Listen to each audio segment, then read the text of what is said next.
जय शनिदेव, जय श्री राम भाइयों। आज का जो हमारा विषय है गुरु कृपा का गुप्त धन, इसके बारे में आज हम चर्चा करने वाले हैं, विश्लेषण करने वाले हैं।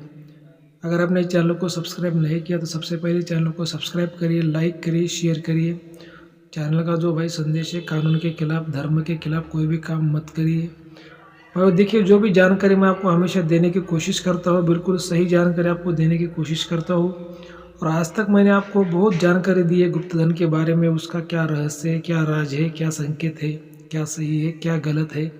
लेकिन आज मैं आपको एक महत्वपूर्ण विषय बताने जा रहा हूँ कि गुरु कृपा का गुप्तधन।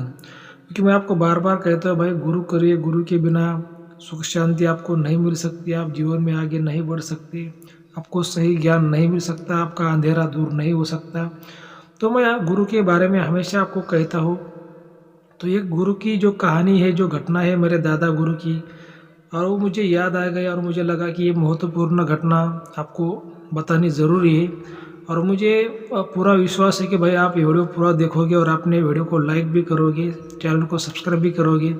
जो भी सनातन को मानते हैं, जो भी धर्मों को मानते हैं और गुरु को मानते हैं, वो लोग बिल्कुल चैनल को लाइक करेंगे, सब्सक्राइब करेंगे। तो भाई वो जो कहानी है, कम से कम जैसे मान लीजिए कि भाई 50-60 साल पुरानी एक कहानी है। जो हमारे दादा गुरु थे, हमारे दादा गुरु को 2 संतानें थी, मतलब 2 बेटे थे। और जो हमारे दादा गुरु थे, उन्होंने हमेशा लोगों का भला किया, खुद का कभी भी उन्होंने भला नहीं किया।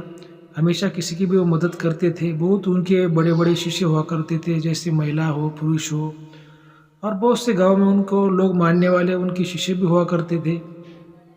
और क्या है कि भाई, वो एक दिन ऐसी बात होगी, जो हमारे बड़े चाचा है, तो बड़े चाचा एक दिन ऐसा हमारे दादा गुरु से झगड़ने लगे और बोलने लगे कि यार, तुमने जीवन में हमेशा लोगों का भला किया है, खुद का भला नहीं किया, इसी वजह से हम गरीब हैं। ऐसा वो थोड़ा झगड़ रहे थे, जो हमारे बड़े चाचा थे।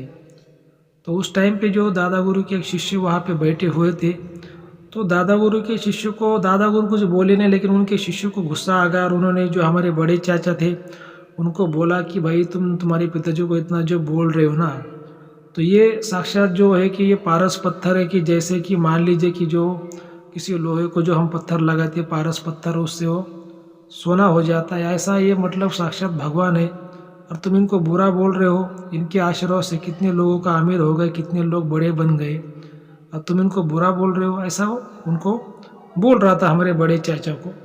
लेकिन क्या है कि फिर वो थोड़ा गुस्से में था, जो दादा गुरु का शिष्य था। फिर उसने जो कहानी बताई, जो घटना बताई हमारे बड़े चाचा को, वही घटना मैं आज आपको बताने जा रहा हूँ। थोड़ा ध्यान से सुनिए।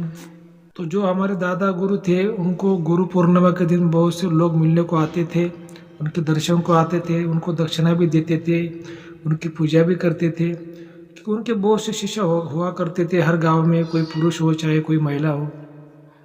तो एक दिन ऐसा गुरु पूर्णिमा थी और उनके आश्रम में बहुत से जो शिष्य उनको मिलने के लिए आ गए।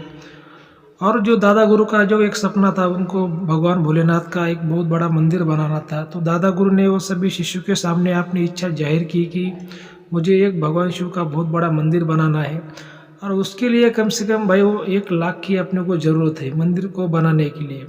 तो अगर आप सब मिला के कुछ मदद करते हैं तो ये अपना सपना पूरा हो जाएगा। देखिए, अभी गुरु जो अधिकार से मांग लेता है, वो शिष्य को ही मांग सकता है। ऐसा किसी से भी गुरु अधिकार से नहीं मांग सकता। क्योंकि गुरु शिष्य का जो नाता होता है, बहुत ही वो रहस्यमय नाता होता है, और बहुत ही विशेष नाता होता है, और बहुत ही पवित्र नाता होता है। तो क्या हो जाता है कि गुरु का एक अधिकार बनता है शिष्य की तरफ कुछ मांगने का, और शिष्य का भी कुछ अधिकार बनता है गुरु से ज्ञान लेने का, कुछ जानकारी लेने का, आशीर्वाद मांगने का। ये गुरु शिष्य का जो नाता होता है, ये बहुत ही पवित्र होता है। तो सभी शिष्यों ने मिलके जो कुछ पैसे जमा किए थे, लगभग उस टाइम पे 60,000 रुपये मंदिर के लिए हुए। तो उस टाइम पे जैसे मान लीजिए कि भाई, उस टाइम के 1 लाख तो आज के ज़माने के वो 1 करोड़ हो गए। ठीक है, वो पहला ज़माना था। तो सभी शिष्यों ने 60,000 रुपये जमा कर दिया, और उसमें 40,000 रुपये कम गिर रहे थे वो मंदिर बनाने को।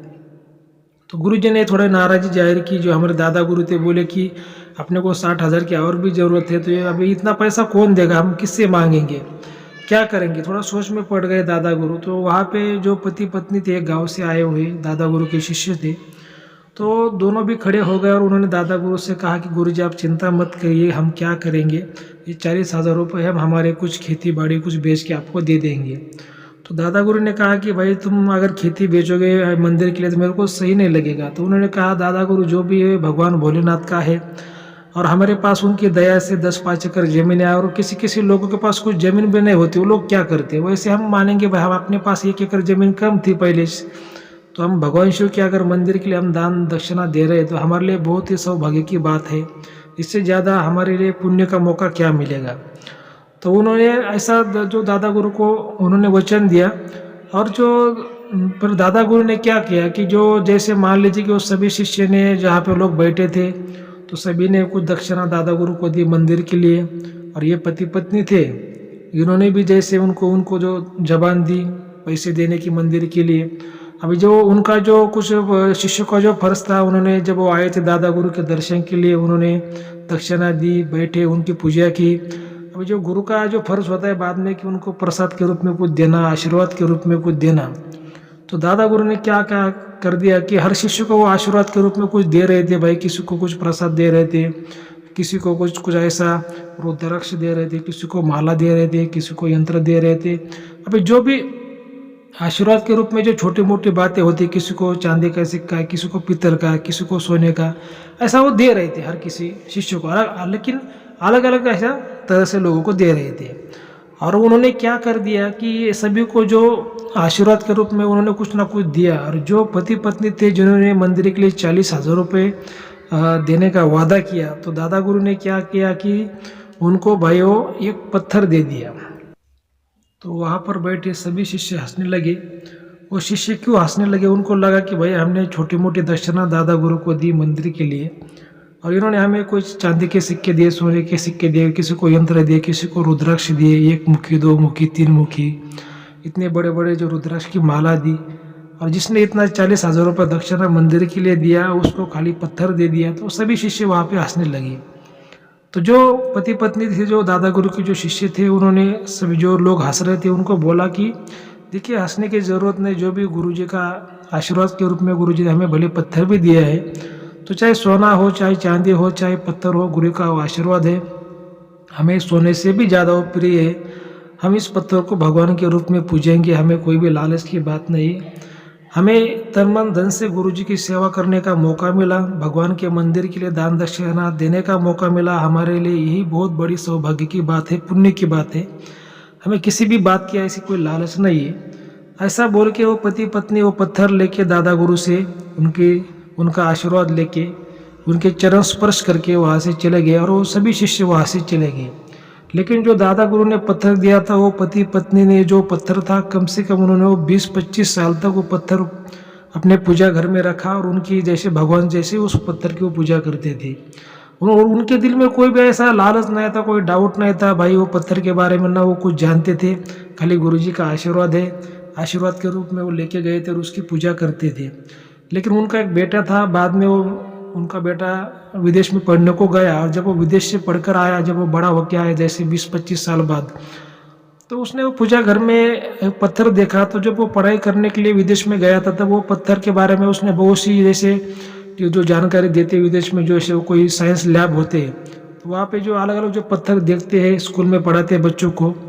तो जब वो अपने घर पे आया, जब बड़ा होकर आया, तो उसने देखा ये जो पत्थर है कि वो पत्थर उसने वो साइंस के लैब में देखा था कि भाई ये बहुत ही बड़ा रहस्यमय पत्थर है, और इसकी बाजार में जो कीमत है अरबों में करोड़ों में इसकी कीमत है। तो फिर उसने अपने माता पिता से बोला कि ये पत्थर तुमको कहाँ से मिला। तो उन्होंने कहा कि हमारे गुरुजी ने हमें दिया था, और हम इसको कम से कम 25-30 साल से हम इसकी पूजा करते आ रहे भगवान की तरह। तो उसने माता पिता को पूरी जानकारी दी उनके बेटे ने कि भाई ये तो अरबों करोड़ों का पत्थर है, बहुत ही रहस्यमय, बहुत ही पुराना पत्थर है, इसकी विदेशों में इसकी बहुत सी मांग है, इसको हम बेच डालते। तो उसके माता पिता ने बोला कि नहीं, ये गुरुजी का आशीर्वाद है, भगवान का हमारा रूप है, और हम इस पत्थर को नहीं बेचेंगे, हम जब तक जिंदा है तब तक इसको नहीं बेचेंगे। बाद में दोस्तों की जब वो उनकी जो आयु खत्म हो गई वो पति पत्नी की, और वो उनका जब देहांत हो गया, तो उसके बाद में फिर वो बेटे ने वो जो पत्थर है उसको बेच डाला विदेशों में, और वो भी विदेश में चला गया। तो ये ऐसी बातें होती है कि जो माता पिता जैसे हम अगर कोई अच्छा पुण्य का काम करते हैं, कोई दान धर्म करते हैं, गुरु करते हैं, तो जो हमारा जो पुण्य है आगे चल के हमारे जो बेटे होते हैं, जो हमारी संतानें होती हैं, उनको भी वो काम आ जाता है। और इतना किसी के पास में जादू की छड़ी नहीं होती कि जल्दी ही मतलब कोई गुरु किसी को आमिर बनाए। लेकिन अगर हम निस्वार्थ भाव से सेवा करते हैं, कोई भी दिल में लालच नहीं रखते, दान धर्म करते हैं, गुरु के तन मन धन से सेवा करते हैं, तो बिल्कुल इसका फल आपको मिलेगा। आपको नहीं मिलेगा तो आपके संतान को, बच्चों को, नाते को जरूर मिलेगा। तो यही मेरा संदेश था कि भाई यही गुरु का धन है, यही गुरु का गुप्त धन है। हमेशा गुरु करिए, सुखी रहिए। गुरु के बिना ज्ञान नहीं है, गुरु के बिना शांति नहीं है। तो ठीक है भाइयों, जय शनिदेव, जय श्री राम, धन्यवाद।